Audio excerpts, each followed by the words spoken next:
The reality, as you said, is that prisons and jails have become our default mental health institutions.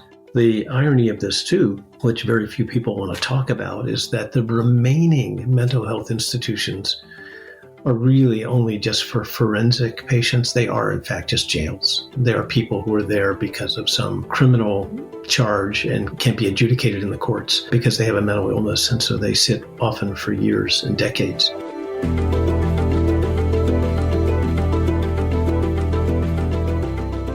Welcome to The Other 80. I'm Claudia Williams. On this podcast, we talk about how we can build health in America beyond medical care. Only 20% of overall health is determined by medical services. We are here to talk about the other 80%, housing, food, social connections, and how to move rapidly and equitably towards whole person health in this country. Mental health is one of the greatest health challenges and disparities we wrestle with in the U.S. today. Suicide rates increased 30% between 2000 and 2020. Mortality from drug overdoses increased almost 5 times in the same period. Statistically, someone living with a severe mental illness will die 10 to 20 years earlier than someone without. Patients with severe mental illness need new approaches to care that integrate evidence-based treatment with all the things we talk about on this podcast: safe and affordable housing, social connections, access to healthy food, and more. Instead, jails have become our default mental health institutions. Tom Insel is a great person to launch a conversation about an alternative path forward.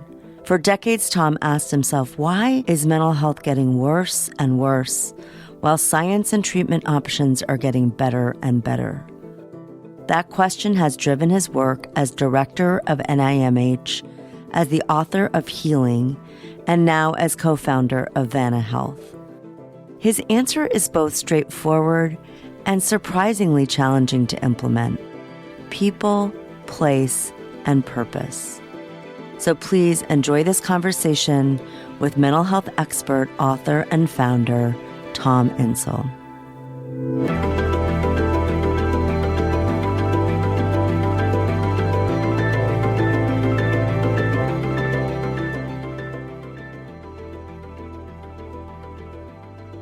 Well, listen, thank you for joining and welcome to The Other 80.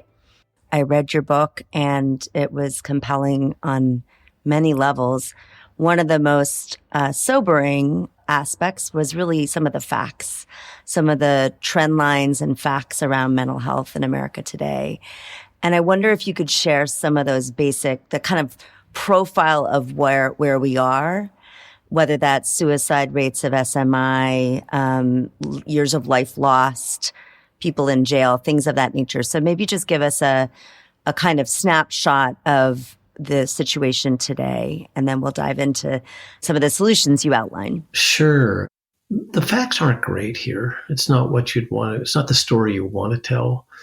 On the morbidity side, when you look at the increase in disability, or what we now call disability adjusted life years, the area of behavioral health has really taken off as probably the greatest increase, and probably in some ways the greatest burden of morbidity of all medical causes in the United States.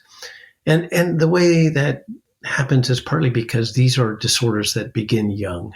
We use the metric that 75% of serious mental illness, or any mental illness, begins by age 24. Very different than cancer, heart disease, diabetes, lots of other areas that are more the second half of life.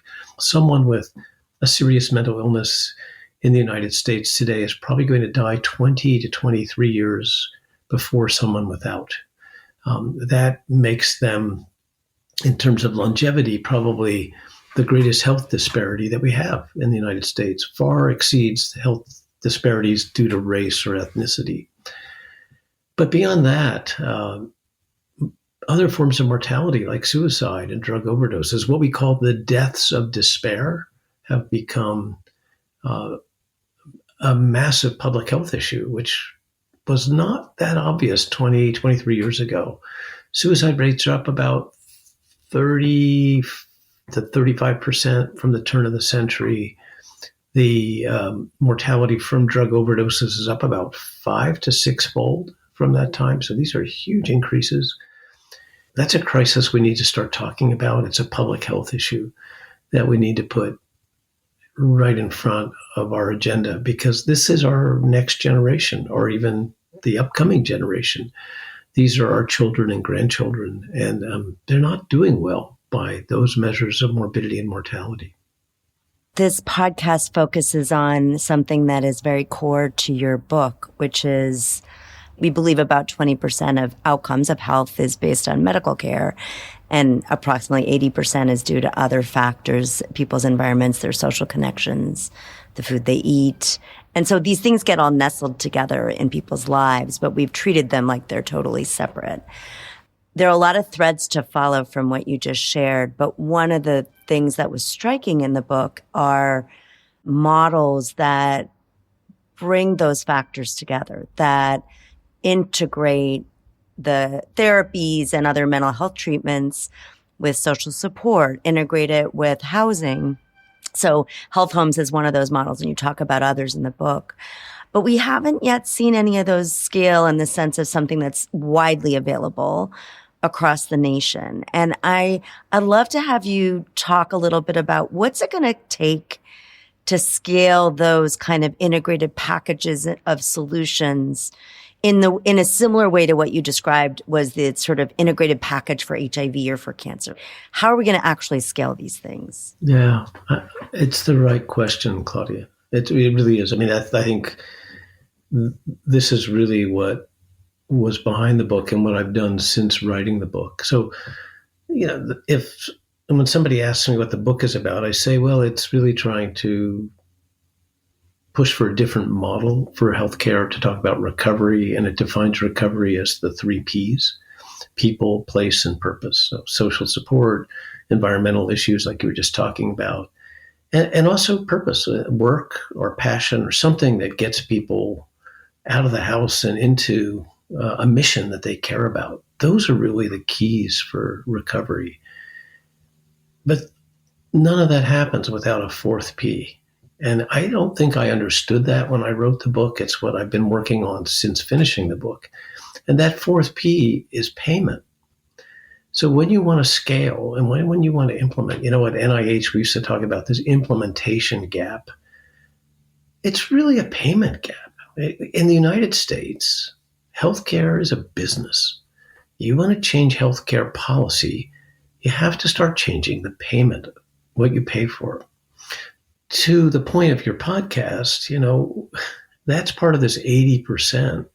The 20%, which is healthcare, is where all the money is going. So we're spending $4.3 trillion in the United States for that 20%. I think it's actually less than 20. And I think Don Berwick would agree with me, or Michael Marmot would say it's probably about 10%, gets the $4.3 trillion. That's almost, 19% of our GDP. When you look at all the other stuff, the stuff that we know works, we know is vital for recovery, we leave that to under-resourced nonprofits in the community who are basically depending on bake sales and charity. And one has to ask, is that really the right way forward? Now, we have a for-profit healthcare system for the most part, which is a business.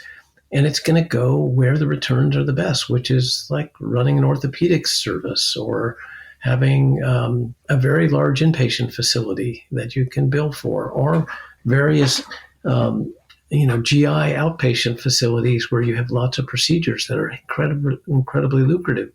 If you or I were running the business, that's what we would do as well.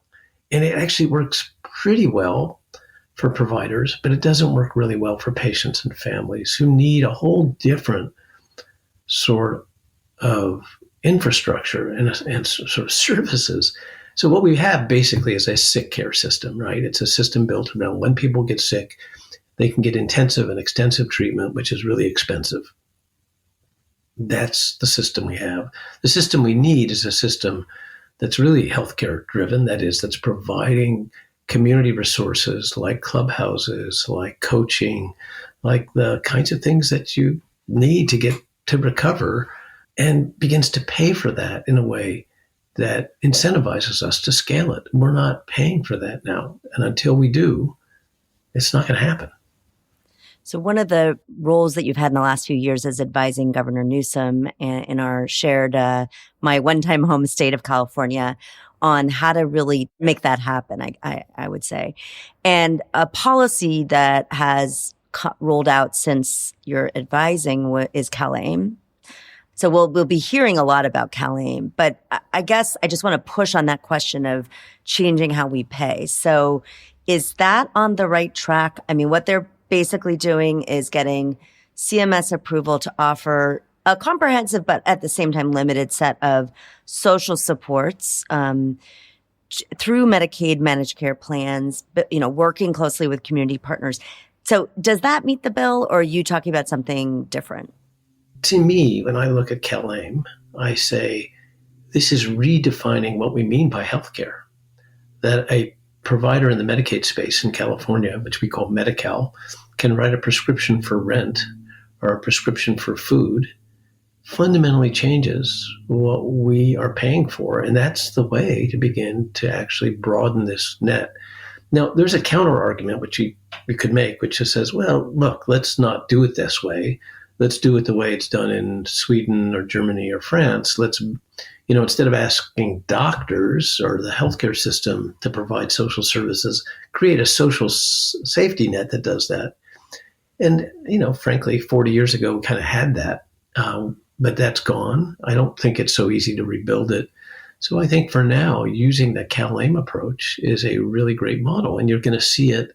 We now have 4 states, Massachusetts, Arizona, and Oregon, as well as California. And I think you're going to see, the New York 1115 waiver should be decided very soon, if maybe already done, but it hasn't been public. That's also very progressive. So states are getting on board, and it's partly because CMS is sending the message loud and clear that we have got to think about social determinants. We want to be thinking about more holistic care. Let's figure out how to move upstream. And indeed, this other 80%, it really matters in terms of health outcomes. And you've got to say, CMS is really out front here, particularly CMMI, in asking the nation to rethink what it means by healthcare. And that's super exciting. What I'm also hearing is, for different reasons, uptake of these policies in red and blue states. And Mandy Cohen came on to talk a little bit about how that played out in North Carolina. And it's something I'm going to focus on and try to really tease out is, can this be a bipartisan issue? I think it can, but I think that the taglines will probably be different in each of those kinds of states. Yeah, so Arizona is a good example. I agree with you. I think this is a bipartisan issue. If you look in the mental health space, the most progressive, most consequential legislation of the last 50 years was the Bipartisan Safer Communities Act. And it was really pushed most of all by a very conservative senator from Texas, Cornyn, who decided to use that act to greatly expand what we're doing for the Certified Community Behavioral Health Centers, the CCBHCs, which will be this whole new national network like the FQHCs are for primary care. We'll now have a parallel program funded with $9 billion through CMS that will do this for people with serious mental illness, holistic care, crisis care, looking at substance use disorder in this population and providing care there. It is pretty extensive and progressive and exciting.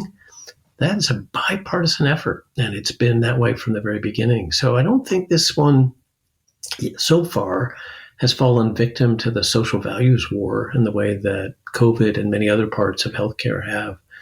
It's partly because I think I learned this when I was at NIMH, when you start talking to people, everybody's got a story, and it doesn't matter whether you're in a red state or a blue state or whether you're conservative or liberal. You probably got a family member who's dealt with this, and this is a big issue that we haven't been talking about, but we need to start doing better on. So I am kind of hopeful that this is a place where we can get combined efforts, and if you look at the states that are starting to do more progressive things, that includes Texas, that includes, well, even North Carolina, states that are not necessarily either red or blue in a kind of conventional sense. They're not necessarily progressive anyway. So I think there's a lot to be done here, and it bodes well that we're getting these new programs. And if you look at California again as America's coming attraction, that there's a real understanding of the importance of investing here. The problem is really on the execution side. It's not so much finding the money, because I think we're spending a lot of money. It's paying for the things that matter and getting them done. So if you don't mind, Claudia, I'll just, what I've been doing personally on this, after the book came out, I thought, well, we need a social movement. And I kind of tried to do that by starting a new publication, a nonprofit. But what I began to understand is if we really want to change outcomes here, it's going to require changing the business model. And when I began looking at this, I realized, that group of people who have serious mental illness they're among the most expensive patients in medicine. And we're spending a ton of money on this group of patients, represent a small fraction, and we're getting really bad results. And so I co-founded a company called Vanna Health, which is a for-profit, which goes to payers and says, guess what?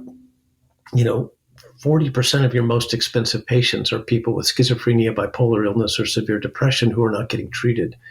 And they're costing you so much because they're in your emergency room, they're in your inpatient units, because they're not in care. They're not in any kind of ongoing outpatient care because they don't trust the system and they don't like the care they're getting. And you would do the same thing if you were in their position. But there's a different way to do this, right? So let us take these patients, we'll go at risk, and we'll provide them with a clubhouse, and we'll provide them with a concierge coach, somebody who's from their community, who speaks their language, who can relate to them and who can build trust, and who's going to help them to stay out of the emergency room and stay out of the hospital, and who will give you much better outcomes at a much lower price point. So it's a business model. I think that's the way to begin to actually change the narrative here. I'm not sure that there's legislation or that there's even a particular policy. There are policies we need to change, but most of all, we have to convince people, and by people I mean payers, both public and private, that we need to start paying for things that work that are not as expensive. So, paying for coaches, paying for clubhouses, paying for supportive employment, which Medicaid still doesn't pay for. Even in California, there's not a provision for clubhouse support. I think there will be. I think we can fix that. But these are still, outside of our payment model. And it's still, I'm on the board of Fountain House, which is a iconic clubhouse in New York City. And, we still hold galas and bake sales to try to keep the doors open in a country that's spending over $4 trillion on healthcare. That's nuts. That is absolutely preposterous. And so Vanna Health is set up to say, there's a better way to do this, and to actually convince payers. And we are talking to CMS, but we're also talking to all the big commercial groups, that we can actually do this and save you money. That's something that I think they just don't think about because they're so focused on how do we keep our inpatient unit functioning during a nursing shortage? How do we make sure our emergency rooms don't have psych patients boarded? All of that stuff. Big issues, big problems. But those are all downstream. We need to move upstream and make sure that we're not just playing the sick care game, but we're actually focusing on healthcare.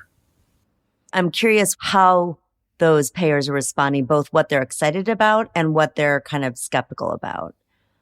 Yeah, so they need to see numbers, and they are excited about the idea that this saves them money, right? Because this, again, we're talking, these are business decisions, and they like the model. they're skeptical about how much it will save, because what we'll have to do to make this work is to provide behavioral health care, which they haven't been providing. And it's really fundamental to do this. You have to have total cost of care in your budget. Most payers use a carve out for behavioral health. It's a real problem on the public side. Like in California, behavioral health is completely carved out.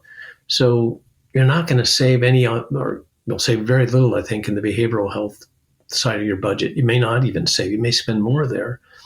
But the big expense, when you look at total cost of care, it's about 80%, even for people with SMI, is the medical side. That's where all the money's going. So what you're really trying to do here is to bring down the costs from diabetes, hypertension, and most of all COPD in this population.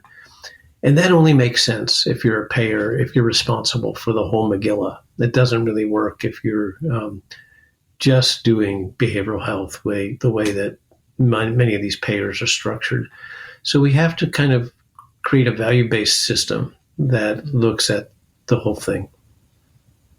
I'm thinking about the commercial market and how much of that is only what we call TPO, which means that the payer is essentially just paying bills for an employer, but isn't actually at risk. And you don't see a lot of risk bearing in the way you're describing on the commercial side. Where you do see it is in Medicare Advantage and Medicaid. Yep. Does that mean those are your two focus populations? Or is there also possibility on the commercial side? So if you really want to go after SMI, that's what I want to do here. You really need to be in the Medicaid space. And you also need to be talking about justice involved people, because it is the criminal justice system that's kind of the default mental health system in the United States. And that's a really interesting area because, that's not your 80% problem. In that case, it's like the 90% problem or 95%. These are people who, are just so incredibly neglected. And so that when they are released from jail or prison, they've often lost their Medicaid. They, may have even lost their housing. They have very little to help them on a recovery path. They become quite expensive as well. Just looking at new numbers, we have a meeting about this actually today in California. It's about $100,000 per year for healthcare or for all in for keeping somebody in jail or prison who has a serious mental illness. A little more than $100,000 a year. That's not a great use of money. There are ways to do this.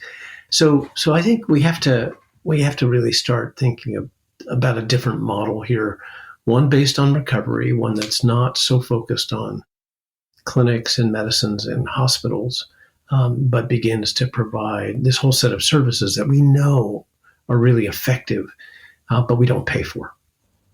Yeah. I want to go back to some of the history you outlined, in part because I had an argument with my husband where he said it was Reagan that deinstitutionalized a lot of folks with mental illness. I said, no.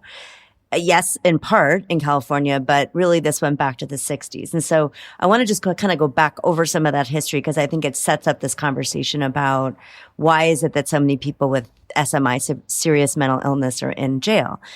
So what you describe in the book is an effort in the 60s to close psychiatric hospitals, state-run hospitals, move people into the community with the concept of social support and community support. But in reality, that didn't happen. The services and programs that were meant to catch them and provide what you're describing never really materialized in the way they should have. And so what we've seen is folks that were previously in, we don't want to go back to the psychiatric hospital model, but they were previously in a place where they were getting some level of treatment and care.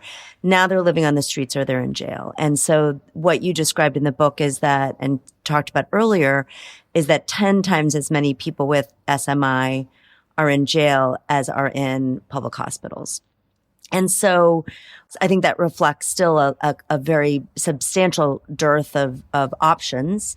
But it also reflects a system where, confronted with someone, let's say, who's having a crisis in a downtown area, our response is to arrest them. So if we're going to give people a different option, we have to first stop arresting them and we have to decriminalize having a mental illness. What are approaches that seem to work in avoiding arrest and jailing of people who have mental illness?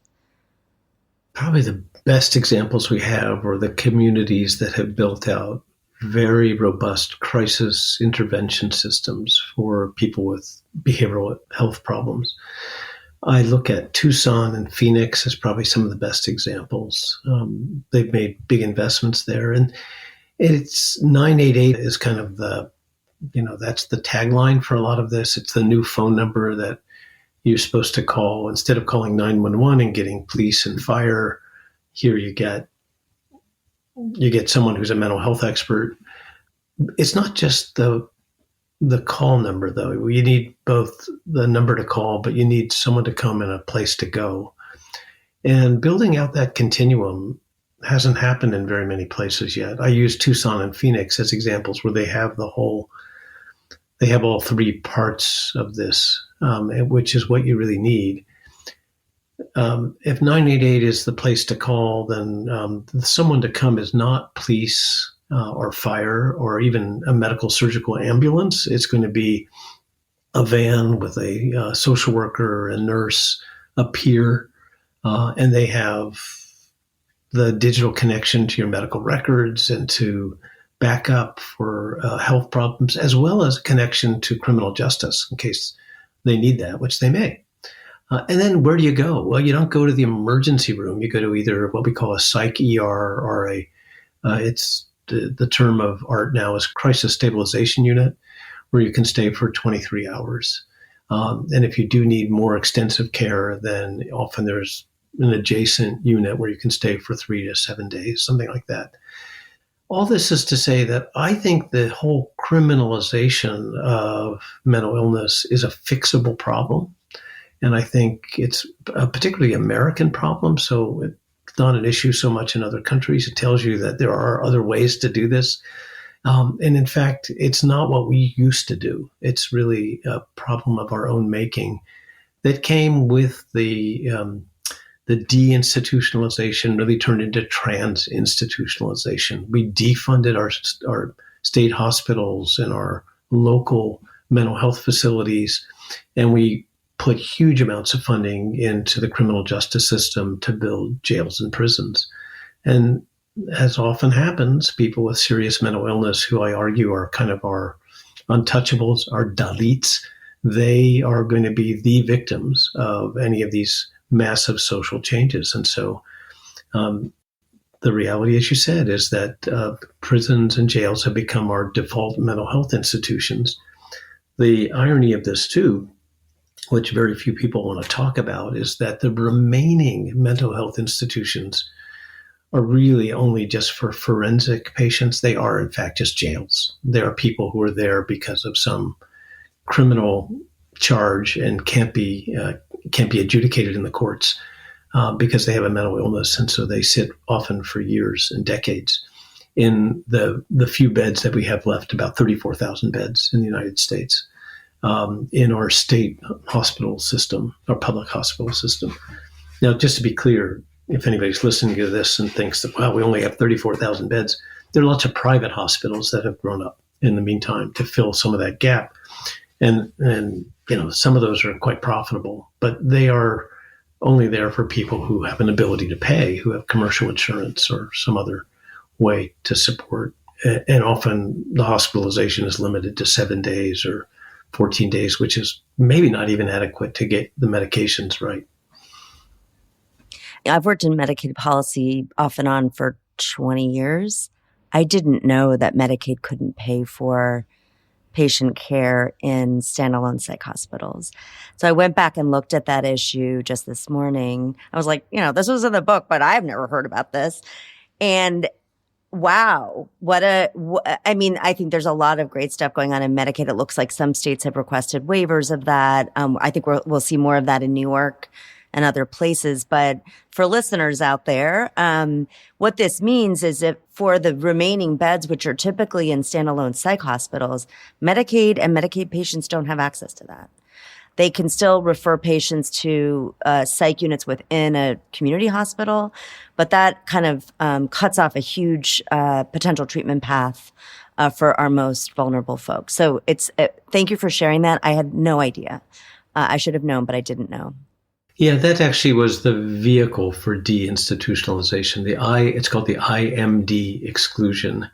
And it was set up during the Johnson administration with the beginning of Medicaid, Medicare, that you couldn't use Medicaid dollars for any psychiatric hospital with more than 16 beds.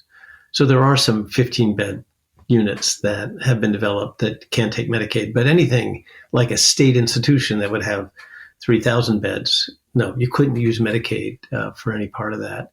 And that was the end of the state hospital system. That's really what killed it. So it was intentional. And it was because they set off at the beginning to say, we need a different way. We want to move everybody to the community. Let's empty out the hospitals. And it was remarkably successful, a 95% reduction in state hospital beds from that period of time.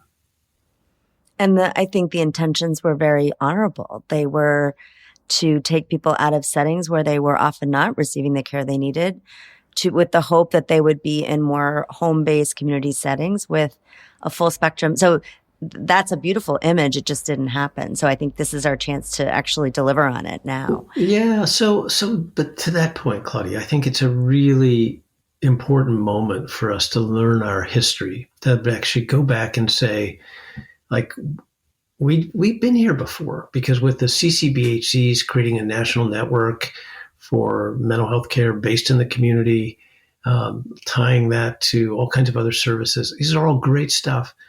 I remember that. Like, that's what we did with the Community Mental Health Act of 1963. And that's what, was really the heart and soul of mental health care in the 60s and 70s, were these community-based systems. They weren't quite right for a lot of reasons. And we need to go back and learn that history so we don't repeat the same mistakes. When you look carefully at the numbers for the studies that were done, in the 70s, 80s, and 90s, to understand that period, only about 10% of the people seen in the community mental health centers in those days had a diagnosis of serious mental illness. Most of it were people, the staff of those places, and I was one of them. I used to work in those places. Like, I grew up in the community mental health system. We were, interested in dynamic psychotherapy. We were interested in doing long-term psychotherapy with people who had far less intensive problems. And it was a true miscarriage of justice in terms of what those clinics were meant to do. They were also very isolated from other things happening in the same community. They didn't have the tie-in to the whole nonprofit community behavioral health organization system, so that when they failed, when Reagan pulled the plug, there was no parachute there. There's like no safety net around them. So we want to, and we're making that mistake by far. Once again, these are just not being set up in a way that can be sustainable yet. So we have to think through very carefully, how do we do this in a way that ensures they'll be around in 20 and 30 years, and that's fully integrated with healthcare broadly. So they're using the same medical records, they're using kind of a health home model. And hey, why aren't we building a learning healthcare system? Why are we doing this in 430 different clinics without saying, no, this is a system of care, and every clinic is going to learn from every other clinic, and every new piece of data that we get in Texas can be used in Connecticut. And because that's really what this has to do, is to figure out what are the best practices. So it's a fantastic opportunity to get it right and to build what I like to call the Camelot for mental health. It's just not happening. There's no leadership yet. And there's because again, the federal government has not been a driver here since the 1960s. So if it's going to get back in the game, it's going to have people who understand what it takes to hold the states and counties accountable. It's going to require people who have thought through, what does a learning healthcare system look like? And it's going to require bringing in the people you most want to serve. So this isn't just totally a top-down operation the way it was in the 1960s. Lots of lessons to be learned from that time and place. I put a question out to Twitter this morning about questions that I should ask you. And one came from Lucia Savage, who you may know, who's one of the nation's experts in privacy. And she said, is it possible for Silicon Valley to meet its goals of growth and delivering impactful products and also preserve privacy? That's a huge question. And I guess I'd just love for you to reflect a little bit on, if we're not going to trade off one baby for the other, how is that going to happen? How are we going to be able to deliver meaningful products and generate more trust and not violate privacy? Any clues in that area? Well, I think it is the right question, right? And it's very much like what we talk about with drug development. You want to look at both efficacy and safety. And here, safety is largely issues around privacy and how you protect that. But even beyond privacy, I think that your word is the right one. It's trust. How do you build trust?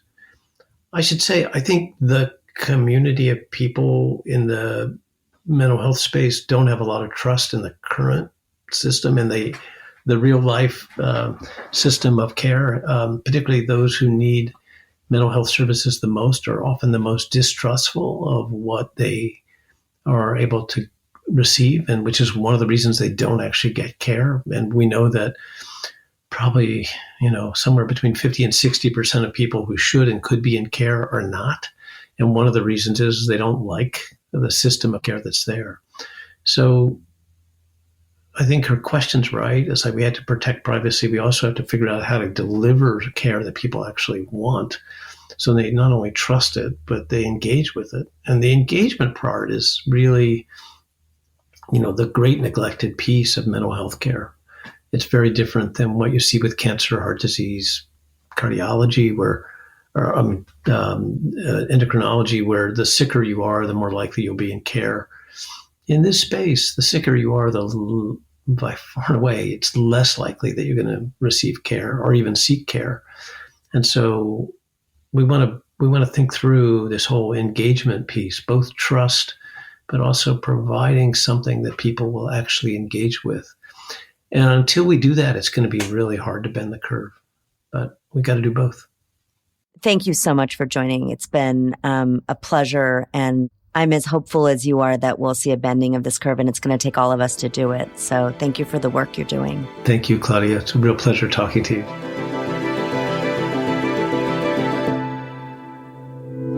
I am so grateful to Tom for joining us on The Other 80. What's really stuck with me after our conversation is the importance of learning from history, because we've been here before. We had the same good ideas that we did not succeed at funding and scaling. We simply cannot let that happen again. Now is the moment to fund and scale the integrated models that we know work. This podcast was created by me, Claudia Williams. My podcast producer is Avery Moore-Kloss. Check out the show notes for links to Vanna Health, details about the Bipartisan Safer Communities Act, and Tom's book, Healing. There is more information on my background, this podcast, and our guests on our website, www.theother80.com. Until next time, I'm Claudia Williams.